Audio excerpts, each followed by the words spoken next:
તો મહત્વપૂર્ણ સમાચાર અમદાવાદમાં સન્યાસીમાંથી સાંસારિક બનેલો ધર્મેશ ગોલ પોલીસ સ્ટેશન પહોંચ્યો છે। માતા પિતા સામે અરજી કરવા માટે સોલા પોલીસ સ્ટેશન પહોંચ્યો છે। તો પરિવારજનોએ તેને પાગલ બનાવવા માંગતા હોવાનો આક્ષેપ ધર્મેશ કરી રહ્યો છે। तो स्वतंत्र तरीके साधु जीवन जीवानो छे। क्या जसो जपना हरिद्वार काशी गमे त्या इजीली अवेलेबल छे। કહેવાય છે કે દુનિયાનો છેડો ઘર છે અને એ ઘરમાં તમને આવી કેવી રીતના થઈ શકે? તમારા માતા પિતા તમારી સાથે આવું કરશે એવું તમને કેમ લાગે છે? હા, રેકોર્ડિંગ છે, પ્રૂફ્સ અવેલેબલ છે, તો મારો જીવ તો બચાવવો જ પડે ને। એમની તમને તો તમે આવડા ક્યાં જ ના હોત, કદાચ તમારા મા બાપે તમને એવો કઈ પ્લાન કર્યો હોત તો એ તમે પેરેન્ટ્સને પૂછી લેજો। મારું what according to you? according to me they can do anything, so I want to leave right now today itself. But what purpose? The purpose is they want to keep me in the house like a vegetable. સાયકાઇટ્રિક દવાઓ આપે તો વ્યક્તિ ગાંડો થઈ જાય અને memory જે બધી ઇરેઝ કરવી છે, તો સમાવ આ ઇરેઝ મારે નથી થવા દેવું અને એનીવેઝ હું ઘરે રહી જ નહીં શકું હવે, તો બસ ભક્તિના પાથમાં જ ચાલવાનું છે હવે। ધર્મેશ, લાસ્ટ મંથ તમે ઘરે આવ્યા, ઘરે આવીને મા બાપ સાથે તમે રહેવાની ખાતરી પણ આપી, એ સમય દરમિયાન શું બન્યું છે તમારી સાથે જે સમય તમે ઘરે રહ્યા? બહુ પ્રેશર ક્રિએટ કર્યું હતું મીડિયાએ અનનેસેસરીલી। પેરેન્ટ્સે જઈને સત્ય ખોટી રીતે બતાવ્યું હતું, સત્ય બતાવ્યું જ નહોતું કોઈ રીતે, અને સમહાઉ ઇમોશનલ રીતે ટોર્ચર કરીને મને પરત બોલાવ્યો છે। બટ આઈ થિંક સો હવે હું નહીં રહી શકું। તમારા મમ્મી પપ્પાની ખરાબ છે કે વિકલાંગ છે, તો એની સેવા કરવા માટે કોઈ નથી, તો એમનું શું? તમને એવો વિચાર નહીં આવતો કે એમને કોણ કરશે? તમે લોકો તમારા પેરેન્ટ્સનું જોઈ લો, મારો ભાઈ મારા પેરેન્ટ્સનું જોઈ લેશે।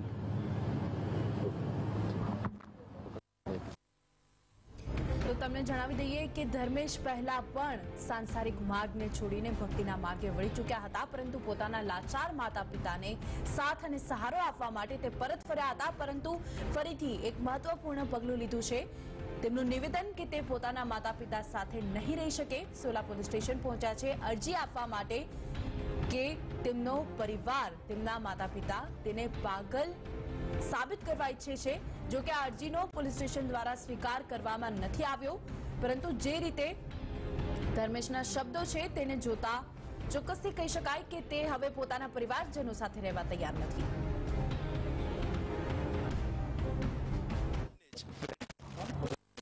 હજુ પાછલા મહિને જ ભાડજ જે હરે કૃષ્ણ મંદિર છે ત્યાંથી પરત ફરેલા ધર્મેશ ગોલ ઉર્ફ ધર્મપુત્ર, એમની સાથે વાત કરીશું। ધર્મેશ, તમે પાછા આવ્યા હતા તમારા ફેમિલી સાથે, અચાનક ફરીથી આ ડિસિઝન લેવાનું શું કારણ, ને પોલીસમાં આવીને શું ફરિયાદ તમે કરી છે? અરજીમાં શું કહ્યું છે? અરજીમાં મેં એ કહ્યું છે કે મારા પેરેન્ટ્સ એક ફરજી સર્ટિફિકેટ બનાવ્યું છે એક ડૉક્ટર પાસે કે હું એક સાયકોટિક પેશન્ટ છું અને મને ઇમિડિયેટ ટ્રીટમેન્ટની જરૂર છે, જે આ 2015 જુલાઈમાં બનાવ્યું હતું, અને સપ્ટેમ્બર 2015માં મારા ફાધર અને મધર અને અમુક રિલેટિવ્સ અમુક એન્ટી સોશિયલ એલિમેન્ટ સાથે મને કિડનેપ કરવા આવ્યા હતા હૈદરાબાદમાં 2015 સપ્ટેમ્બરમાં, અને અત્યારે હું ઘરે પાછો આવ્યો તો આ સર્ટિફિકેટ મેં જોયું, જે ઓફકોર્સ તમને કોપી બી અવેલેબલ છે તમારી પાસે, તો એનાથી મને તદ્દન લાગી રહ્યું છે કે ગમે ત્યારે મારી સાથે કોઈ બી હાદસો બની શકે છે, જેથી કંઈક સાયકાટ્રિક ડૉક્ટર પાસે જઈને મને મારી મેમરી ઇરેઝ કરવાનું પ્લાન કરી શકે છે, અને જે હોબાળો મચ્યો હતો કે ઘરે આર્થિક વ્યવસ્થા નથી, એ તદ્દન ખોટું છે। અમુક જે સત્ય છે તમને ઓલરેડી મેં પ્રૂફ આપી દીધું છે, શું એમની પ્રોપર્ટીઝ અને શું એમની જોડે અવેલેબલ છે, બધું મેં સત્ય તમને બતાવી દીધું છે। તો સમાવ મીડિયા પહેલાં છેતરાઈ ગયો, આખો દેશ છેતરાયો, તો હું છેતરાઈ ગયો હતો, બટ સમાવ નસીબથી મને ખબર પડી ગઈ સત્ય શું છે। ધર્મેશ, હવે શું? હવે ક્યાં જશો? ફરીથી ભાડજ? સાધુ કાલની ચિંતા ના કરે, કાલે શું ખાશે, કાલે શું કરશે, ક્યાં જીવશે, ક્યાં ઊંઘશે અને કાલ જોશે કે નહીં એની બી ચિંતા ના કરે સાધુ।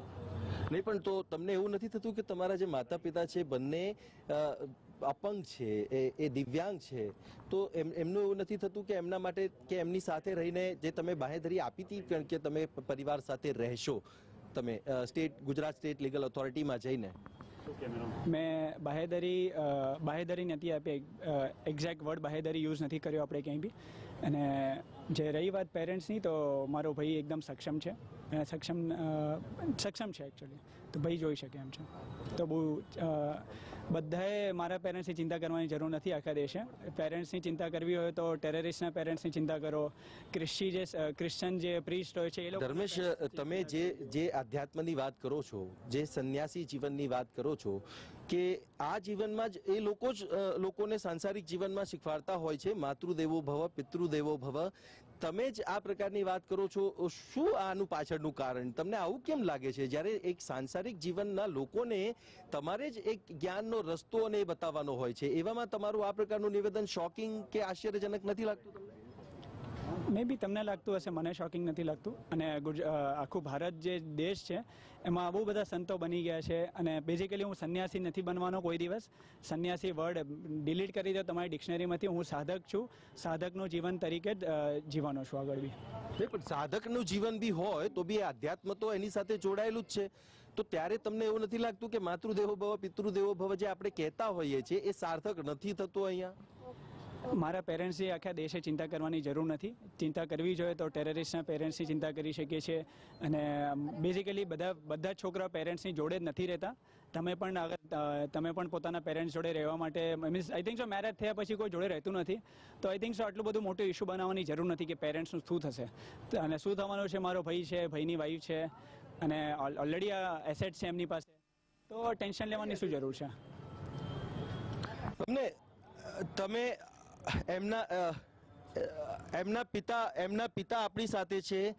શું કહેશો આપ અંકલ? આપના દીકરા જે ધર્મેશ છે, ધર્મેશ પાછા આવ્યા હતા પણ હવે પાછા જવાની વાત કરે છે, આક્ષેપ છે. મને એ સમજણ નથી પાછો કેમ આવ્યો હતો. પાછા આવવાનો પર્પઝ તો સોલ્વ થયો નથી. એનો. અને આખી પ્રક્રિયા પ્રી પ્લાન છે સાહેબ. એક મહિના પહેલા એને 24મી 23મી એપ્રિલ જે પાછો મોકલેલો એ પ્રી પ્લાનથી મોકલેલો કે એકાદ મહિના પછી તને પાછો બોલાવી લઈશું, અત્યારે આ ગરમ વસ્તુ છે એટલે તું ઘેર જાય અને શાંતિથી પછી બોલાવી લઈશું. ત્યારે એમને એક વકીલ આવીને ગયો. એમનો વકીલ ત્યારે જ ઊભો હતો અને મંદિર કહે છે કે મને ખ્યાલ નથી, મંદિરે ટિકિટ લઈને ત્યાં હૈદરાબાદમાં ક્યાંક મોકલી આપશે અને મને ખબર છે કે એ લોકો જ એને સાચવશે. અને અંકલ એક વાત બીજી એ પણ છે કે ચલો 18 વર્ષથી ઉપરનો છે, હવે એની ઉંમર છે, એની જિંદગી એ જીવા માંગે છે, તો એ જવા માંગતો હોય તો આપણને શું વાંધો છે? હજુ મા બાપને ખ્યાલ રાખવો બધાની ફરજ છે. તમે પણ તમારા મા બાપનો ખ્યાલ તો રાખો જ છો. ના રાખતા હોય તો બહુ મોટી તમારી ભૂલ કહેવાય. એને પણ રાખવું જોઈએ. અમે એ જ માગીએ છીએ એની પાસે. અને એ ના માગતો એને જરૂર છે અમને આપે. અમારા દર મહિને 50,000 રૂપિયાનો ખર્ચો છે. અમને એની સંસ્થા અથવા તો એ ગમે ત્યાં લઈ આપે. અમને એ ક્યાં જાય, શું કરે છે, એ મોટો પ્રેસિડેન્ટ બને કે પછી ગમે તે આધ્યાત્મિક મહાપુરુષ બને, બહુ અમને ખુશી થશે. પણ અમે અમારું જીવન કંઈક જીવવું એ માટે અમારે કંઈક કરવું જોઈએ છે અને એ માટે એ જ કરી શકશે. કારણ કે એની પાસે અમે 25-30 લાખનો ખર્ચો કર્યો છે ભણાવવા માટેનો. એ અમે ઘર ના લઈ શકીએ ટાઈમમાં. તમને એવું નથી લાગતું કે જે માતા પિતાએ તમને જન્મ આપ્યો છે એમની જે જરૂરિયાત છે, જરૂરિયાત પૂરી કરવાની તમારી પણ ફરજ છે? કે પછી તમે આ જે સાધક તરીકે જીવન છે એ જ જીવન જીવીને તમે એવું માનો છો કે તમારું જીવન સાર્થક થઈ જશે? હું એમને આધ્યાત્મિક માર્ગદર્શન આપી શકું છું. બીજું કંઈ ભૌતિક વસ્તુઓ જોઈતી હોય તો મારી જોડે કંઈ છે નહીં, રૂપિયો પૈસો કંઈ છે નહીં. તો આધ્યાત્મિક માર્ગદર્શન જોઈતું હોય તો ચોક્કસથી હું આપી શકું છું એમને. અને રહી મારી ફરજની, તો ફરજ હવે હું આખા દેશ માટે અને સૌથી પહેલાં તો મારે પોતાનું જીવન સાર્થક બનાવવું છે પહેલાં.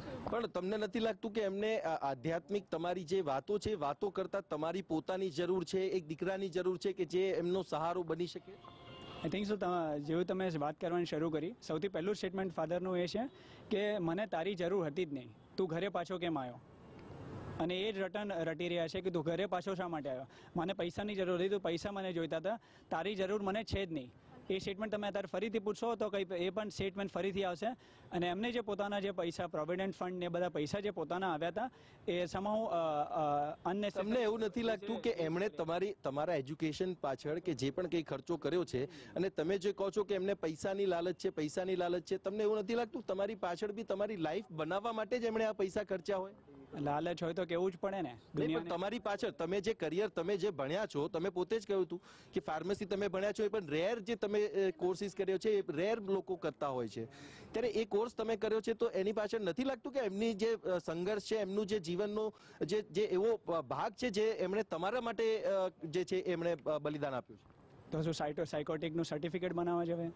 સાયકોસિસનું અનનેસેસરી ખોટું સર્ટિફિકેટ બનાવી શકે, છોકરાને કંઈ વ્યાય બી રહે તો કિડનેપ કરવા આવી શકે. તો અગર આવું જોઈએ તો પછી મારા મા બાપે છોકરાઓને ભણાવવા જ ના જોઈએ. મા બાપના ઇનફેક્ટ આપણા દેશમાં આપણે તારે જમીન પર ને 3 ઇડિયટ્સ વાળા જેવા મૂવીઝ બનાવીએ છીએ જેનાથી આપણે છોકરાને જે કરવું હોય આપણે સ્વતંત્ર રહેવા દઈએ છીએ. અને પેરેન્ટ્સની ઈચ્છા હોય કે ના, છોકરાને સ્વતંત્ર રહેવા માટે આપણે એને બધું ફ્રીડમ આપીએ છીએ. અને એક જગ્યાએ આપણે બીજી જગ્યાએ કોઈ વ્યક્તિ સાધક બનવા ઈચ્છે છે તો આ બધા પ્રશ્નો ઉઠાવવામાં આવે છે. શ્રવણ જે છે, શ્રવણની વાત તમે સાંભળી હશે, એની વાતને તમે કેવી રીતે જુઓ છો ધર્મેશ? એને તમે કેવી રીતે જસ્ટિફાય કરશો? શ્રવણ મારો ભાઈ અત્યારે ઘરે જ છે, એ શ્રવણ તરીકે હેલ્પ કરવાનો છે પેરેન્ટ. તો તમે કેમ નહીં? બસ તમને અહીંયા મારા જીવન પર આવી બની છે અને તમે કહો છો કે તું બધાનું હેલ્પ કર. મારું જીવન અત્યારે ટૂંકાઈ દેવાનું. અમે એ જ જાણવા માંગીએ છીએ કે એની પાછળનું રીઝન શું? તમે આ આક્ષેપ જે કરો છો એ આક્ષેપ જ છે કે પછી તમારે સાધક બનીને જ રહેવું છે, તમારે આ જીવનમાં નથી? આક્ષેપ પડે છે. બે વસ્તુ છે. એમની ઉપર કઈ બી આવે તો સીધું મંદિર. અરે મંદિર વાળા કઈ નમરા બેઠા છે, ખોટા આક્ષેપો નાખો. અંકલ તમે કહો કે જે પ્રકારની વાત ધર્મેશ કરી રહ્યો છે તો શું તમે એનાથી સહમત છો? તમે માનો છો કે હવે એને છોડી દેવું જોઈએ, કે હવે ઘરમાં ન રહે તો ચાલશે? એમ ના ચાલે, ઘરમાં રહે એની જરૂર છે અમારે, પણ એ ના રહી શકતો હોય તો ગમે. તો એક તરફ ધર્મેશ કહી રહ્યા છે કે હું મારા માતા પિતા સાથે નહીં રહી શકું અને સાથે તેમના પર માનસિક અત્યાચાર થયા હોવાનો પરિવારજનો દ્વારા તેવો પણ તે આક્ષેપ કરી રહ્યા છે. તો બીજી તરફ ધર્મેશના પિતા પણ જણાવી રહ્યા છે કે ધર્મેશ સાધક બનવા માટે આ બધું કરી રહ્યો છે અને તેનું પરત ફરવું અને હવે ફરીથી પરત ભક્તિના માર્ગે જવું તે પ્રી પ્લાન હતું.